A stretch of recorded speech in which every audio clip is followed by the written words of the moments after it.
Hi everyone! Today we'll be teaching you a lesson on simple past tense and irregular verbs. We are your teachers, Maria Aguirre and Elena Abak. Let's review simple present tense. With simple present tense, there is the subject and the base verb. For example, I walked to the park. Simple present tense is used to explain any action that is regular or normal. These things include state of being, habits, general truths, and future action. On the other hand, simple past is used to express an action that happened before the time of speaking.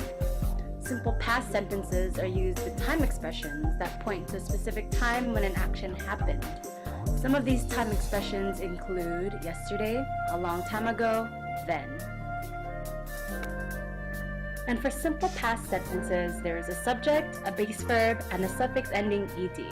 For example, I walked to the park. There is the subject I, the base verb walked, and the suffix ending ed, making it walked. Let's practice. For simple present, I play a guitar today. For simple past, I played a guitar yesterday. Now you try. Turn this simple present sentence into past tense. We listened to music. If you answered, we listened to music, you are correct. There are 4 spelling rules on when to change regular verbs into past tense. Rule number 1. If the verb ends with an E, add D. For example, bake and baked. Rule number 2.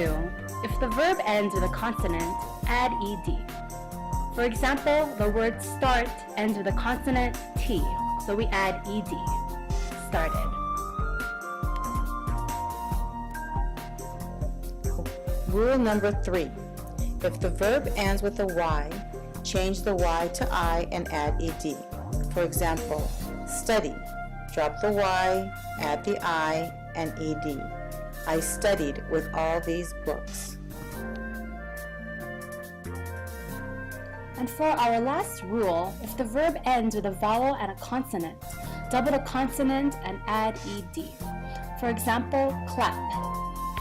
Double the P and add ed for clapped.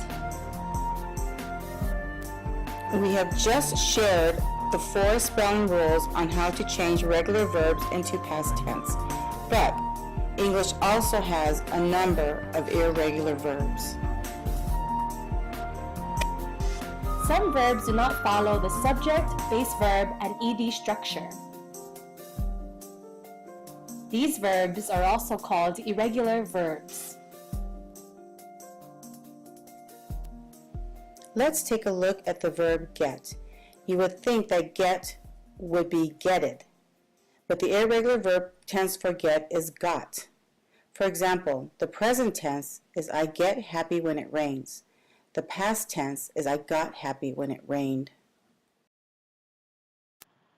So you must be thinking, when do you use irregular verbs? How do you know what is an irregular verb? Truth is, there is no one way to tell when you use irregular verbs. You just need to learn what the irregular verb tenses are. To start with, here is a list of a few irregular verbs. Thanks for sticking with us and learning about past tense and irregular verbs. Hope you enjoy learning your irregular verb tenses. Good luck! Created using Powtoon.